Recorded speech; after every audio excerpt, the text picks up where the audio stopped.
Hello दोस्तों, इस video में हम लोग आर्टिफिशियल इंटेलिजेंस बीपीएससी टीआरई 4.0 के लिए पढ़ रहे हैं। और इंडिया के आप किसी भी एग्जाम्स को दे रहे हो, अगर उसमें एआई पढ़ना है तो आप इस प्रैक्टिस सेट को लगा सकते हो, क्योंकि इसमें हमने बहुत सारे एग्जाम्स का PYQs plus NCERT plus SCERT को बेस मान के बहुत सारे क्वेश्चंस को रखा है, जो आपको सीधे तौर पे बहुत ज्यादा हेल्प करेगा। इस सीरीज का नाम है हमारा मास्टर सीरीज, जो टीआरई 4.0 के एग्जाम तक आएगा। अगर एग्जाम सितंबर में होगा तो लगभग 110 लेक्चर आएगा सारे सब्जेक्ट के मिला के, जो इंडिया के जितने भी एग्जाम्स हैं, वो चाहे बीपीएससी टीआरई हो, यूपी एलटी ग्रेड हो, एनबीएस हो, केबीएस हो, डी ट्रिपल एसपी हो, एमआरएस हो, सबके क्वेश्चंस का मैं कलेक्शन इसमें कराऊंगा, ताकि आप किसी भी एग्जाम की तैयारी करें। अगर उसमें पर्टिकुलर सब्जेक्ट है, जैसे मान लो उसमें नेटवर्किंग है, तो नेटवर्किंग के जितने इंपॉर्टेंट क्वेश्चंस हो सकते हैं अलग अलग एग्जाम्स का, उसको मैं यहाँ करा दूंगा, ताकि आपको इसके बाद कुछ पढ़ना नहीं पड़े, बस इसी को मल्टीपल टाइम्स पढ़ना पड़े। तो ये है हमारा आर्टिफिशियल इंटेलिजेंस का पहला लेक्चर। इसके 3 लेक्चर आएंगे। 3 लेक्चर को इतना अच्छा से पढ़ना है, जितना भी इसमें एमसीक्यू के ऑप्शंस हैं उसको अच्छे से एनालाइज करना है, और रोज मात्र आपको 1 घंटा पढ़ना है। अगर आप टीआरई पे फोकस कर रहे हैं तो बस 1 घंटा आपको पढ़ना है रोज एग्जाम तक, एंड दैट्स इट। इसी के साथ ये हमारा क्वेश्चन नंबर 1, और जिस एनर्जी के साथ मैं पढ़ा रहा हूं, मैं आपसे रिक्वेस्ट करता हूं कि उसी एनर्जी के साथ आप रोज 1 घंटा पढ़िए, and that's it. Question number 1, what is the main goal of AI. जो एआई होता है, इसका फुल फॉर्म होता है आर्टिफिशियल इंटेलिजेंस। आर्टिफिशियल इंटेलिजेंस मतलब एक ऐसा इंटेलिजेंस जिसको मानव बनाया है, जो नेचुरल नहीं है, लेकिन फिर भी वह नेचर से आगे निकलने की कोशिश कर रहा है। मानव ने एक ऐसा इंटेलिजेंस बना दिया है जो सारी चीजों पे भारी होते हुए नजर आ रहा है। आप जितना भी चीज डिटेली अभी देख रहे हो, सब में एआई ने अपनी पकड़ बना ली है। तो जो एआई है वो क्या है, क्यों है, कैसे है, इसके बारे में थोड़ा जानते हैं। तो जो एआई है, इसका फुल फॉर्म क्या होता है? आर्टिफिशियल इंटेलिजेंस, जो यहां लिखा गया है आर्टिफिशियल इंटेलिजेंस। अच्छा, जो आर्टिफिशियल इंटेलिजेंस है, अगर मैं कंप्यूटर की जनरेशन की बात करूं, तो जो फिफ्थ जनरेशन ऑफ कंप्यूटर था, फिफ्थ जनरेशन कंप्यूटर्स में आर्टिफिशियल इंटेलिजेंस को इंप्लीमेंट किया गया। ये बात हमें पता है, क्योंकि जनरेशन ऑफ कंप्यूटर जो 1 से लेकर 5 तक है, उसमें हमने चीजें पढ़ी हैं कि जो फिफ्थ जनरेशन ऑफ कंप्यूटर है उसमें एआई इंप्लीमेंटेड है। ओके, जो एआई है, इसके जो फादर हैं, फादर कौन है, तो फादर कौन है? John McCarthy. McCarthy, John McCarthy. इसको इन्होंने डेवलप किया, एआई कंसेप्ट को, एआई टर्म्स को, कब? 1956 में। 1956 में कहां कहां किया? Dart mouth conference. इसको लिखते हैं डार्ट माउथ कॉन्फ्रेंस। अच्छा, जो एआई का बहुत पॉपुलर लैंग्वेज है, एआई जो है उसमें काफी लैंग्वेजेस यूज होते हैं, लेकिन जो सबसे पॉपुलर है एआई के लिए वो क्या है? पाइथन। वो क्या है? पाइथन। अच्छा, तो हमने एआई के बारे में क्या जाना कि आर्टिफिशियल इंटेलिजेंस है मानव के द्वारा बनाया गया एक ऐसा इंटेलिजेंस जो फिफ्थ जनरेशन ऑफ कंप्यूटर्स में इंप्लीमेंटेड है, जिसके फादर हैं जॉन मैकार्थी, जिन्होंने 1956 में डार्टमाउथ जो कॉन्फ्रेंस हुआ था उन वहां इस टर्म को रखा। वहां उन्होंने बताया कि आर्टिफिशियल इंटेलिजेंस जैसा कुछ चीज होता है। और जो सबसे इंपॉर्टेंट है कि इसमें जो सबसे पॉपुलर लैंग्वेज यूज होता है उसका नाम है पाइथन। देखो, एक क्वेश्चन से हमने काफी सारे कॉन्सेप्ट्स जान लिए। अभी पूछ रहा है कि जो मेन गोल है एआई का, मतलब उसका मुख्य उद्देश्य क्या है, एआई को क्यों बनाया गया है, उससे फायदा क्या है? मिमिक ह्यूमन इंटेलिजेंस, मानव बुद्धि की नकल करने के लिए। सॉल्व कॉम्प्लेक्स प्रॉब्लम, जटिल समस्याओं को सॉल्व करने के लिए। मेक मशीन स्मार्ट, मशीन को स्मार्ट बनाने के लिए। तो देखो, मशीन को स्मार्ट तो बनाता ही है, बड़े बड़े प्रॉब्लम्स को भी सॉल्व कर रहा है, और मानव को, जो मानव की बुद्धि है उसकी नकल भी कर रहा है। मतलब सारे के सारे कर रहे हैं। इस केस में जो आंसर होगा हमें डी देखने को मिलेगा। तो ऐसे आपने देखा कि एक क्वेश्चन की हेल्प से हमने काफी सारे जो इसके कंसेप्ट होते हैं उसको देख लिया। Right, next, which of the following is not an AI application.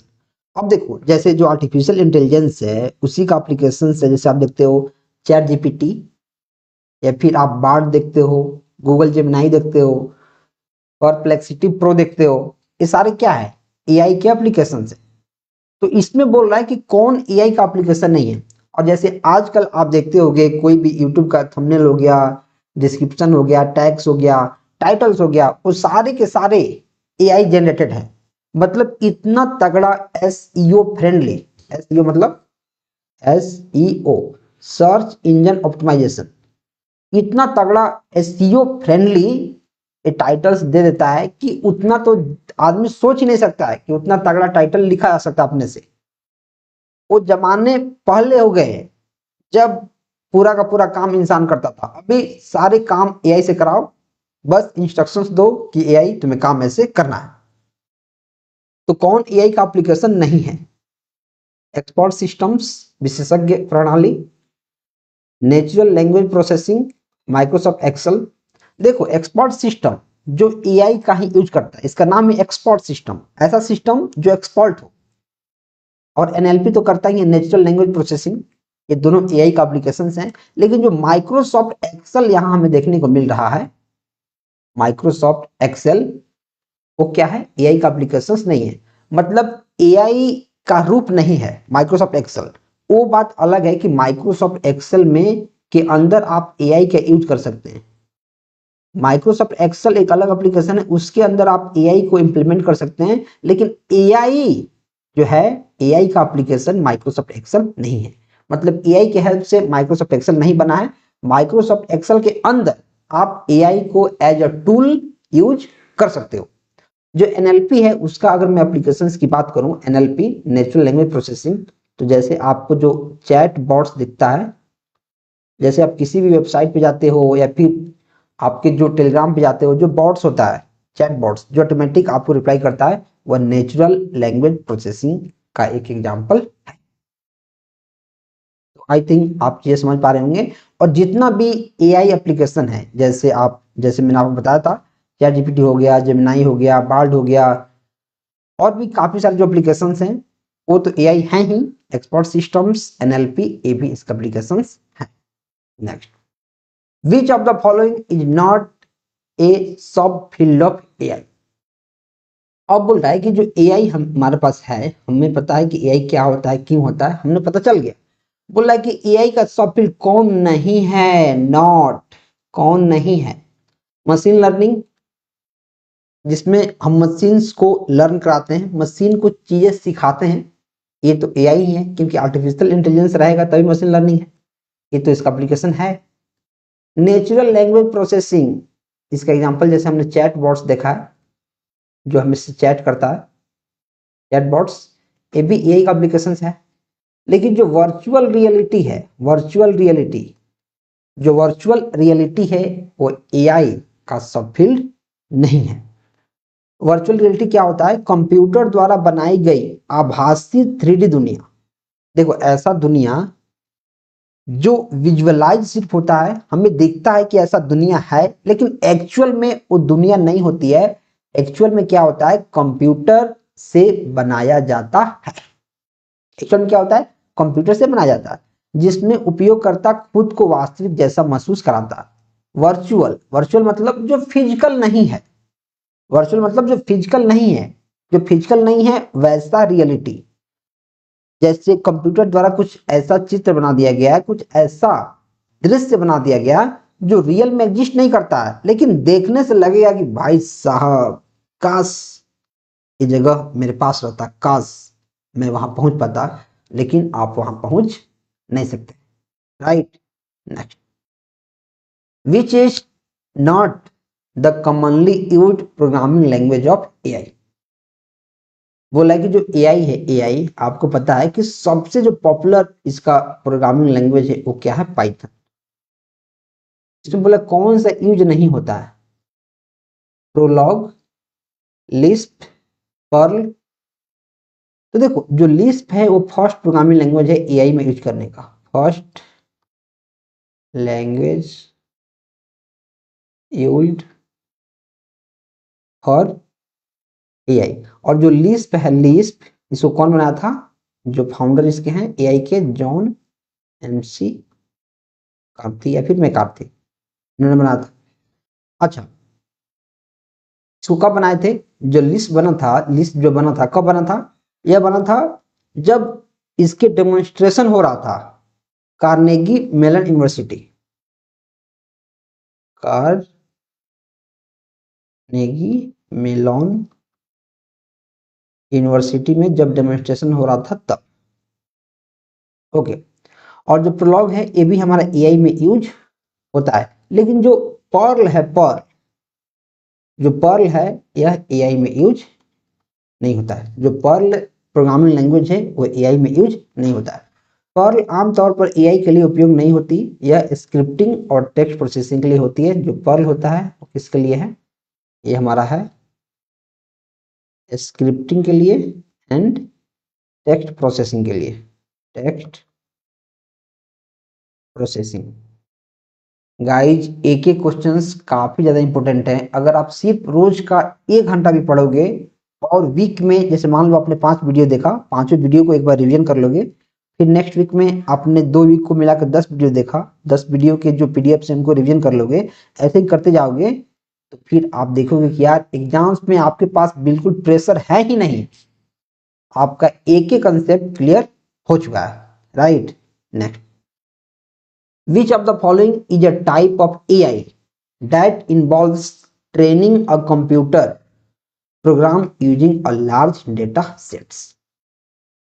कौन सा एआई का वह टाइप है, एआई का वह टाइप है that involves training a computer program, जो कंप्यूटर प्रोग्राम को ट्रेनिंग देता है using a large data sets, बहुत बड़े डेटा सेट्स का यूज करके। क्या एक्सपर्ट सिस्टम्स होता है, फजी लॉजिक होता है, मशीन लर्निंग होता है, क्या होता है? देखो, जो एक्सपर्ट सिस्टम होता है वह एक्सपर्ट्स की तरह काम करता है, बड़े डेटा पे काम नहीं करता है, लेकिन एक्सपर्ट्स की तरह एडवाइस देता है। कोई भी चीज चाहिए तो काफी फास्ट करता है, ये तो नहीं होगा। एक हमारा क्या है, एआई जनरेटेड सिस्टम है।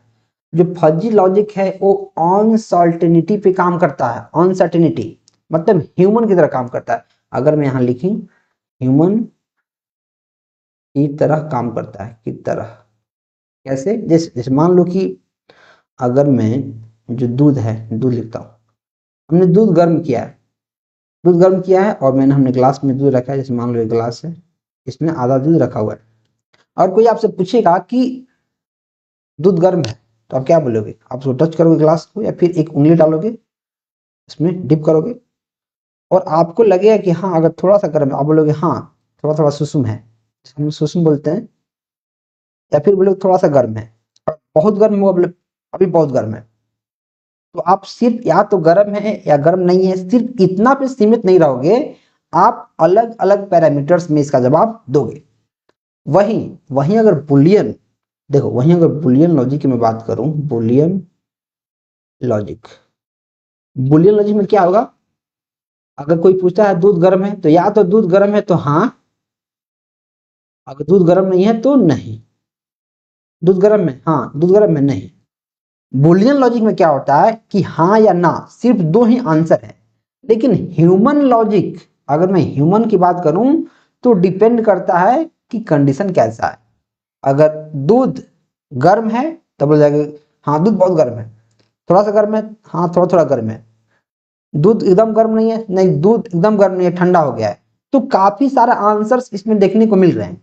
राइट, इसी लॉजिक पे फजी लॉजिक हमारा काम करता है, अनसर्टेनिटी पे, पता नहीं है कि है कि नहीं। राइट, ये भी हमारा नहीं होगा। आंसर क्या होगा? Machine learning. मशीन लर्निंग क्या होता है? जो बहुत बड़े डेटा सेट पे काम करता है। जो मशीन लर्निंग था, ये जो कंसेप्ट आया 1959 ईस्वी में। अगर इसमें इस फादर की बात करूं तो Geoffrey Everest Hinton, Everest Hinton क्या थे? इसके फादर थे। मशीन लर्निंग में क्या होता है? हम मशीन को लर्न कराते हैं, मशीन को सिखाते हैं। मशीन लर्निंग, देखो इसका नाम में ही आंसर है, मशीन लर्निंग मतलब मशीन लर्न कर रहा है, मशीन सीख रहा है। मशीन कैसे सीखेगा? हम मशीन को एआई के हेल्प से सिखाते हैं, उसको अलग अलग हम इनपुट देते हैं, डेटा सेट्स देते हैं, सिखाते हैं कि तुम इस इन्वायरमेंट में ढलो, राइट। नेक्स्ट, विच एल्गोरिदम यूजेज ह्यूरिस्टिक्स? कौन सा एल्गोरिदम है जो ह्यूरिस्टिक्स को यूज करता है? ह्यूरिस्टिक्स मतलब ये भी ह्यूमन की तरह ही बिहेव करना, जैसे ह्यूमन छानबीन करता है, ह्यूमन लाइक, बाइक लिख दिया हूँ, human like behaviour, human like behaviour. देखो, अगर ह्यूमन लाइक बिहेवियर की मैं बात करूं, मतलब ऐसा होगा कि एकदम सीधा सीधा नहीं चलना, एकदम सीधा सीधा नहीं चलना, जितना पॉसिबल रास्ता हो सकता है सबको देखना, सबको क्या करना, देखना। अगर जो बीएफएस है, जो डीएफएस है, जो ए है, पहले इसके बारे में जानते हैं। एक मिनट, हाँ, मैं क्या बोला था, जो ह्यूरिस्टिक है, ह्यूरिस्टिक वो क्या होता है कि ह्यूमन की तरह सोचने पे आपको मजबूर करना। अगर जो बीएफएस है मतलब ब्रेथ फर्स्ट सर्च, अगर मान लो कि जैसे मान लो ट्री बना देता हूँ, 1 2 3 4 5, अगर ऐसे ट्री है ऐसा, बीएफएस मतलब ब्रेथ फर्स्ट सर्च, यहाँ जाएगा, फिर यहाँ जाएगा, फिर यहाँ जाएगा, मतलब ये क्या होता है, ये क्या होता है, लेवल बाई लेवल। तो इसका जो प्री डिफाइंड रास्ता है कि लेवल पे हमें जाना है वहीं जाएगा, ये ह्यूमन की तरह नहीं सोचेगा, ये लेवल बाय लेवल, रास्ता बाय रास्ता जाएगा, level by level. DFS, depth first search, DFS, इसमें क्या करेगा, जैसे यहाँ आया तो पहले डेप्थ में जाएगा, फिर देखे यहाँ कुछ नहीं है, वापस जाएगा, फिर यहाँ जाएगा, फिर इसके डेप्थ में जाएगा, फिर अगर डेप्थ में हो गया यहाँ जाएगा। तो ये भी क्या कर रहा है, ये ह्यूमन की तरह नहीं सोच रहा है, जो इसका एल्गोरिथम डिफाइंड है वैसे ही ये सिर्फ सोच रहा है। ये भी हमारा आंसर क्या हो जाएगा, नहीं। अगर ह्यूमन की तरह करना है, हीट एंड ट्रायल करना है, अगर इसको ट्रायल करना है, ट्रायल, तो उसके लिए हमें क्या चाहिए, ए स्टार। ए स्टार, ए क्या होता है, इसको बोलते हैं हम स्मार्ट एल्गो, यह एक स्मार्ट एल्गोरिथम है। अच्छा, स्मार्ट एल्गोरिथम तो है, इसके अलावा क्या है, यह एक कंप्लीट, यहाँ लिखते हैं, यह कंप्लीट एल्गोरिथम, कंप्लीट है, शॉर्टेस्ट पाथ पे काम करता है, शॉर्टेस्ट पाथ पे काम करता है, और रूल ऑफ थंब पे, इतना चीज याद कर लेना है। रूल ऑफ थंब क्या है, इसके बारे में हम आगे जानेंगे, इतना चीज अभी सिर्फ ध्यान रखना है। Next, a technique that was developed to determine whether a machine could or could not demonstrate artificial intelligence is known as। तो अब ऐसा एक टेस्ट बनाया गया है कि कोई भी मशीन है वो आर्टिफिशियल इंटेलिजेंस को फॉलो कर रहा है कि नहीं कर रहा है, उसके चीजों को एक्सेप्ट कर रहा है कि नहीं। हमें कैसे पता चलेगा कि कोई मशीन है आर्टिफिशियल इंटेलिजेंस के डेमोन्स्ट्रेशंस उसमें हो रहे हैं कि नहीं, आर्टिफिशियल इंटेलिजेंस उसमें इंडल्ज है कि नहीं, हमें कैसे पता चलेगा? तो उसके लिए एक ऐसा टेस्ट है जो हमें बताता है। क्या बुलियन अलजेब्रा हो गया, ये तो रिलेशनल अलजेब्रा का कॉन्सेप्ट आ गया, इसको तुरंत बिना देखे काटो। क्या एल्गोरिथम हो गया, एल्गोरिथम क्या होता है, एल्गोरिथम होता है step by step, step by step procedure to solve a particular problem. Algorithm क्या है, step by step procedure to solve a particular problem. कोई भी प्रॉब्लम है तो उसको हम स्टेप बाय स्टेप कैसे सॉल्व करेंगे उसको बोलते हैं एल्गोरिथम। लेकिन जो एक्चुअल में टेस्ट होता है वो कौन दिखाता है, ट्यूरिंग टेस्ट। ट्यूरिंग टेस्ट इसके बारे में हमें बताता है, ये चीज हमें ध्यान रखनी है कि एआई किसी मशीन में डेमोन्स्ट्रेशन उसका हो रहा है कि नहीं, कौन बताएगा, ट्यूरिंग टेस्ट। ट्यूरिंग टेस्ट क्या है, एक ऐसा test to check if a machine can behave like a human so well that machine cannot tell the difference। कहने का मतलब है कि ट्यूरिंग टेस्ट ऐसा टेस्ट है जिसमें हम ऐसा करते हैं कि कोई मशीन को हम मानव की तरह बिहेव करने पे मजबूर कर देते हैं कि लोग को पता ही नहीं चल पाएगा कि ये मशीन बिहेव कर रहा है कि आदमी है। जैसे अगर रोबोट है, रोबोट देखियो, कुछ कुछ ऐसे रोबोट्स होती हैं, जैसे आप वीडियो में देख रहे होगे यूट्यूब पे, इंस्टाग्राम पे, जो फीमेल रोबोट होती हैं, फीमेल जो रोबोट होती हैं, रोबोट बाहर के देशों में वो ऐसे दिखती है जैसा लगता है एकदम रियल जो लड़की है वो दिख रही है, और ऐसे वो बात करती हैं, ऐसे एक्सप्रेशन देती हैं, मतलब कोई बता ही नहीं पाएगा, कोई बता ही नहीं पाएगा कि असली यही फीमेल है कि रोबोट है। लेकिन कौन बता सकता है? ट्यूरिंग टेस्ट अगर कर दिया जाएगा उस रोबोट के साथ तो पता चल जाएगा कि वो क्या है। Software agents are also known as, जो सॉफ्टवेयर एजेंट्स हैं उसको हम क्या बोलते हैं? जो सॉफ्टवेयर एजेंट्स क्या बोलते हैं? जैसे इसका नेम सजेस्ट कर रहा है, सॉफ्टवेयर एजेंट्स। देखो, जैसे मान लो कि आप रोजगार लॉजिक की वेबसाइट पर गए, रोजगार लॉजिक की वेबसाइट पर गए, तो साइड में आपको एक एक सेक्शन दिखेगा, जैसे मान लो कि मैसेज का कैसे होता है, जैसे मान लो ये मैसेज का सिंबल है, हालांकि है नहीं, जैसे मान लो मैसेज क्या है, जैसे आप इस पर क्लिक करोगे तो एक छोटा सा इंटरफेस खुलता है जिसमें आप एआई से चैट कर सकते हो। क्या होता है? बॉट्स होता है, बीओटी, बॉट्स। क्योंकि ये सॉफ्टवेयर के ऊपर काम कर रहा है तो इसको क्या बोलते हैं? Soft bots. क्या होता है? सॉफ्टवेयर एजेंट्स क्या बोलते हैं? Soft bots. Robots arm is called, robots का जो आर्म होता है उसको क्या बोलते हैं? देखो, इस जो कंसेप्ट था इसको हमने आईओटी में पढ़े हैं, इंटरनेट ऑफ थिंग्स। रोबोट्स का जो आर्म होता है उसको क्या बोलते हैं? अच्छा, आर्म को छोड़ो, जो रोबोट्स, जैसे मान लो कि जिस प्रोसेस के हेल्प से यह मूवमेंट करता है, मूवमेंट, जैसे जो रोबोट होता है, रोबोट उसका हाथ पांव तो चलता ही है, उसका हाथ पांव चलता है ना जी। जब उसका हाथ पांव चलता है, जो मूवमेंट करता है वो कैसे करता है? किसके हेल्प से? कौन कराता है? वो कराता है एक्चुएटर। तो जो रोबोट का आर्म से क्या उसको एक्चुएटर बोल देंगे? नहीं, ये कराता है क्या? मूवमेंट। मूवमेंट कौन करा देगा? एक्चुएटर। इफेक्टर क्या होता है? जो इफेक्ट कराएगा, जो इफेक्ट देगा। मैनिपुलेटर क्या होता है? उसके आर्म्स को बोलते हैं। जो रोबोट होता है उसके आर्म्स को क्या बोलते हैं? हम मैनिपुलेटर। अच्छा, अगर मैं फर्स्ट रोबोट की बात करूं कि जो फर्स्ट रोबोट कौन आया 1960 ईस्वी में, हुआ कौन? जनरल मोटर्स असेंबली लाइन ने बनाया, general Motors assembly line. Answer क्या हो जाएगा इसका? मैनिपुलेटर। अच्छा, यहाँ पे लिख दिया manipulators the robotic arms itself, इसको मैनिपुलेटर बोलते हैं। एक्चुएटर क्या होता है? मूवमेंट कराता है। इफेक्टर क्या होता है?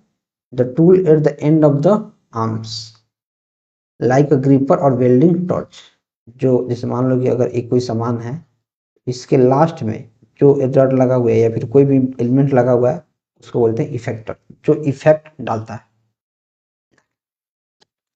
The process of deriving meaningful information from a lot of data is called. अब ये भी हम आईओटी में पढ़े हुए हैं। The process of deriving meaningful information, जैसे मान लो बहुत खजाना ऑफ डेटा है, इसमें मान लो कि मिलियंस ऑफ डेटा है, मिलियन बिलियंस ऑफ डेटा है मान लो, इसमें से हमें वही डेटा चाहिए जो मीनिंगफुल हो, जो मेरे काम का हो। उसको हम डेटा को अगर ले रहे हैं तो क्या बोलते हैं? क्या उसको एक्सट्रैक्शन बोल देंगे, डेटा माइनिंग बोल देंगे, डेटा वेयर हाउसिंग बोल देंगे। डेटा वेयर हाउस होता है जब डेटा को हम एक जगह कहीं वेयर हाउस में स्टोर करते हैं। अगर डेटा को हम स्टोर कर रहे हैं तो वेयर हाउसिंग होता है, इसका ये आंसर नहीं होगा। डेटा को अगर मैं स्टोर कर रहा हूं तो क्या कर रहा हूं मैं? डेटा को वेयर हाउस में स्टोर कर रहा हूं तो क्या हो जाएगा? Data warehouse. अच्छा, डेटा माइनिंग क्या होता है सर? डेटा माइनिंग होता है जब हम यूजफुल इंफॉर्मेशन को निकालते हैं, निकाल ली। एक्सट्रैक्शन क्या होता है? कैसे भी चीजों को हम एक्सट्रैक्ट करेंगे, मीनिंगफुल हो या फिर नहीं हो। जैसे मान लो इसमें बहुत सारा डेटा है, बहुत सारा डेटा है, इसमें से मीनिंगफुल डेटा जो मुझे चाहिए वो 5 है। अगर 5 मैंने डेटा निकाला है जो मेरे काम का है, तब हम बोलेंगे डेटा माइनिंग किए हैं। अगर इसमें से मैंने 500 डेटा निकाल लिया, मैं एक्सट्रैक्ट कर रहा हूँ 500 डेटा को मैंने निकाल लिया, तो मैं बोलूंगा एक्सट्रैक्शन किया है, क्योंकि उसमें मीनिंगफुल से कुछ लेना देना नहीं है। आंसर क्या हो जाएगा? Data mining. आपको यहाँ सिंपली यहाँ से पढ़ना है। देखो extractions refer to pulling data from the sources not necessarily analysing. Source से या फिर जहां डेटा है वहां से उसको निकालना, उसको एनालाइज करने की जरूरत नहीं है, ना कि देखने की कितना मीनिंगफुल। और गाइस यार, टीआरई का एग्जाम्स तो सितंबर में होगा, लेकिन उसके लिए बहुत कड़क प्रिपरेशन जरूरी है। प्रैक्टिस सेट तो अपन कर ही रहे हैं, लेकिन अगर आप इस कोर्स के साथ पढ़ेंगे तो फिर आपको दूसरा कुछ पढ़ने की जरूरत नहीं पड़ेगी। इसमें इतने सारे फीचर्स के साथ कोर्स है, अभी लेने पे आपको जीके जीएस पे मिल जाएगा। इसी के साथ आप रोज 2 घंटे पढ़ना शुरू कर दीजिए। 1 घंटा प्रैक्टिस सेट और 1 घंटा इसमें का थ्योरी प्लस मॉक टेस्ट, बस बहुत ज्यादा हेल्प आपका होगा। और जीके जीएस कोर्स भी आप सिर्फ ले सकते हैं अलग से 247 का, इसको लीजिएगा तो इसी मिल जाएगा, या सिर्फ सिर्फ कंप्यूटर साइंस भी आप ले सकते हैं चाहें तो, सबका लिंक डिस्क्रिप्शन में है, आप इसको ले सकते हैं। या फिर एक चीज और, अगर आप इस कोर्स को नहीं ले रहे हैं तो आप क्या ले सकते हैं, इसके लिए नोट्स ले सकते हैं, plus PYQs plus GK GS का 3000 क्वेश्चंस, ये सब मिला के आपको सिर्फ 149 रुपए का मिल जाएगा। अगर आप एक कोर्स लेते हैं, ये लेते हैं, तो इसमें सारा चीज मिलेगा, राइट। आपका लिंक डिस्क्रिप्शन में है, आप उसको चेकआउट कर सकते हैं। Next, artificial intelligence is about. तो आर्टिफिशियल इंटेलिजेंस क्या है, क्यों है, इसके फादर कौन है, कब आया, किस कॉन्फ्रेंस में हुआ, किसने इस टर्म को दिया, एक एक चीज तो हम जान चुके हैं। अब बोला कि जो आर्टिफिशियल इंटेलिजेंस है इज अबाउट, किसके बारे में, playing a game on computer, computer पर गेम खेलेंगे तो क्या उसको आर्टिफिशियल इंटेलिजेंस बोल देंगे, उसके लिए है? नहीं। Programming a machine with your own intelligence, किसी मशीन को आप अपने खुद के इंटेलिजेंस से प्रोग्राम कीजिए तो क्या उसको आर्टिफिशियल इंटेलिजेंस बोल देंगे? नहीं। Making a machine intelligent, yes, machine को इंटेलिजेंट हम बनाते हैं ताकि वह हमारा काम जल्दी जल्दी कर सके। What role do specialised production system play in problem solving. जो स्पेशलाइज्ड प्रोडक्शन सिस्टम होता है, मतलब जो एआई का हेल्प लेता है, वह प्रॉब्लम सॉल्विंग में कैसे हेल्प करता है। They provide a general framework for problem representation, क्या वह जनरल फ्रेमवर्क प्रोवाइड करता है। They are design to handle specific types of problem efficiently. They focus on depth first exploration of the search space. Depth first, ये तो algorithm का बात आ गया। वो क्या करता है, किसी भी टाइप के जो डेटा होते हैं उनको एफिशिएंटली हैंडल करता है। क्या हो जाएगा? बी। अब देखो, जो स्पेशलाइज्ड प्रोडक्शन सिस्टम है उसके बारे में थोड़ा सा देखो। A type of AI system that is design to solve a specific kind of problem efficiently using predefined rules, पहले से जो रूल्स डिफाइन है उसके हेल्प से। इसका नाम है स्पेशलाइज्ड प्रोडक्शन सिस्टम, जो स्पेशलाइज्ड है काफी सारी चीजों में। Which of the following operation is responsible to jump from one hill to another हिल।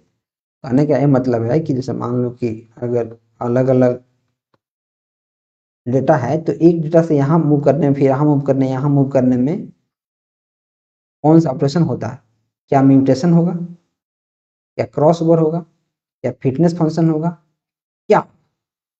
तो एक इसको हम हिल बोलते हैं एआई के टर्म में, एक हिल से दूसरे हिल तक, इसको बोलते हैं हम क्रॉस ओवर। इसको क्या बोलते हैं? Cross over. अब देखो, जो म्यूटेशन होता है, म्यूटेशन जो रेंडमली चेंज होते रहता है। क्रॉस ओवर क्या होता रहता है, जो पेरेंट्स को कंबाइन किया रहता है। और जो फिटनेस फंक्शन क्या होता है, जो क्वालिटी को मेजर करता है।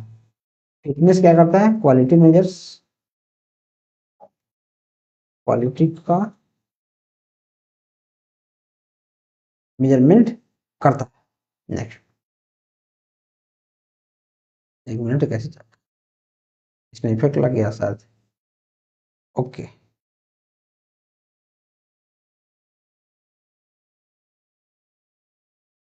इसमें इफेक्ट लगाना था, इसमें लगे, इसमें आंसर दिख नहीं रहा।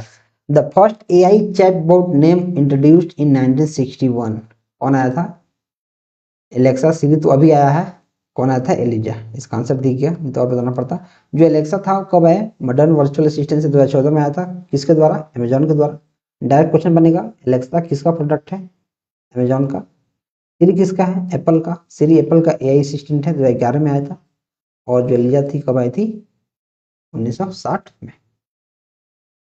विच algorithm is use in classification, कौन एल्गोरिदम है जो क्लासिफिकेशन में यूज होता है? क्या? एप्रियोरी, के मीन्स, केएनएन, कौन होता है? Knowledge neural network. एक देखो, जो न्यूरल नेटवर्क है उसका दो और पार्ट है, सीएनएन और आरएन, दोनों क्या है? Neural network. तो इसका आंसर होता है केएनएन। के नियरेस्ट नेबर्स एक सुपरवाइज्ड लर्निंग एल्गोरिदम है जो क्लासिफिकेशन में वाइडली यूज होता है। के मीन्स क्या होता है? एक क्लस्टरिंग एल्गोरिदम है जो अनसुपरवाइज्ड, दोनों दोनों क्या है? मशीन लर्निंग के ही एल्गोरिदम है, मशीन लर्निंग। एप्रियोरी क्या है? एक एसोसिएशन रूल है, माइनिंग के लिए यूज होता है। तो आंसर से क्या हो जाएगा? के एन एन, के nearest neighbour. Which search strategy explore the search space by always choosing the path that appears most promising, more moving towards the direction of increasing heuristic values? जो heuristic मतलब जो human की तरह सोचता है, इसके बारे में हमने पढ़ा है। डेप्थ फर्स्ट सर्च होता है? नहीं, प्री डिफाइंड है। बीएफएस है, प्री डिफाइंड है। हिल क्लाइंबिंग है, क्या इसका हिल क्लाइंबिंग है? बिल्कुल। हिल क्लाइंबिंग क्या है? जो जो एआई का हमारा एक रूप है। Dash does not serve as an application of AI, जो एनएलपी है वो तो एआई का एप्लीकेशन है ही, इसके बारे में हमने पढ़ा है। DBMS, database management system, digital assistance, यहाँ डिजिटल जुड़ा हुआ है, असिस्टेंट जुड़ा हुआ है। जैसे हमारे जो डिजिटल एप्स हैं वो सारे असिस्टेंट ही हैं, ये भी है। कौन नहीं है? डीबीएमएस इसका एप्लीकेशन नहीं है।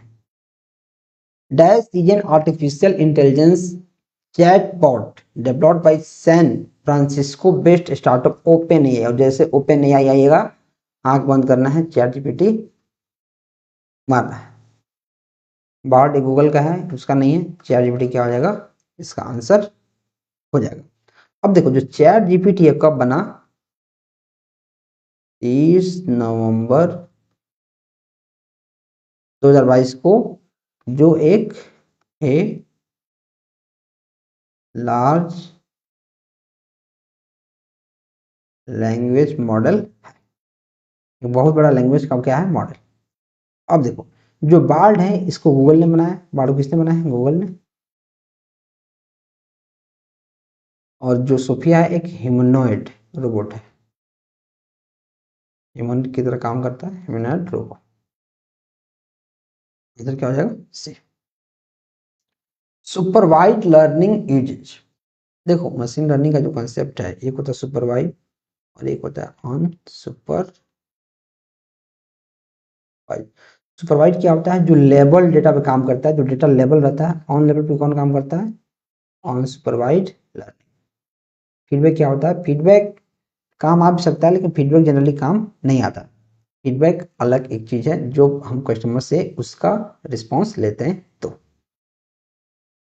Supervise learning a machine technique where the model is train on label data. Label मतलब इनपुट आउटपुट डेटा पर काम करता है, इनपुट आउटपुट डेटा पर काम करता है। लेबल डेटा क्या है? Each training example has both features X and corrected Y. The algorithm learns the mapping from X tends to Y. On label data क्या होता है? Data in use in unsupervised learning. मैंने आपको बताया था, unlabel supervised unsupervised learning में use होता है। Which of the following is the smallest and fastest computer imitating brain working? अब देखो, ये समझ में चीजें नहीं आई।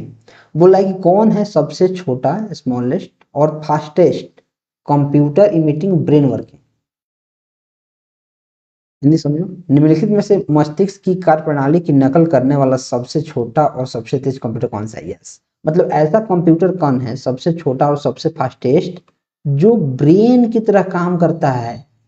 जो ह्यूमन का ब्रेन है, ह्यूमन का ब्रेन वो आसपास के इन्वायरमेंट को देख के, कोई भी डेटा हम फीड करते हैं उसको सीखते हैं, उसको देख के अपने से सोच के एनालाइज करके चीजें बताता है। वैसे ही देखो brain imitating brain working, brain की तरह काम करने वाला, दिमाग की तरह काम करने वाला कौन कंप्यूटर है जो सबसे स्मॉलेस्ट है और फास्टेस्ट है? कौन काम करता है? सुपर कंप्यूटर, क्वांटम कंप्यूटर, परम 10,000। जो परम 10,000 है वो क्या है? इंडिया का सुपर कंप्यूटर, इंडियाज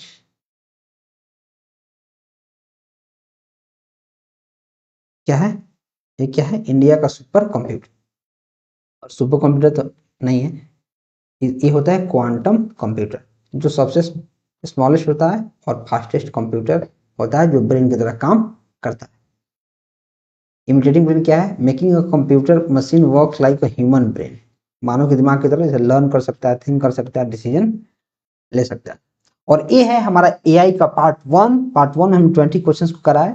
हम 20 क्वेश्चंस को ही करेंगे, एक एक ऑप्शंस को करेंगे, सारे एग्जाम से क्वेश्चंस को करेंगे। जैसे एआई छोटा टॉपिक है और बहुत कम पूछा जाता है, मतलब एक आध क्वेश्चन, तो इसको हम 3 वीडियो में निपटाएंगे। बाकी जो बड़े बड़े टॉपिक्स हैं जैसे नेटवर्किंग, डीबीएमएस, सीओए, ओप्स, वो सब का हमको लग रहा है 10-10 लेक्चर लाना पड़ेगा। 10-10 क्वेश्चन आएगा एकदम आराम से, 10-10 लेक्चर आएगा, आराम से पढ़ना है, एक ही घंटा पढ़ना है, ज्यादा मेहनत करने की जरूरत नहीं है, रोज पढ़ने की सिर्फ जरूरत है। कोर्स लेके अच्छे से पढ़ना शुरू कर दीजिए, थ्योरी मॉक टेस्ट वहां देना शुरू कर दीजिए और बाकी प्रैक्टिस यहाँ चल रहा है, बहुत ज्यादा आपका हेल्प होगा। चलिए मिलते हैं नेक्स्ट वीडियो में, till then keep supporting, keep exploring.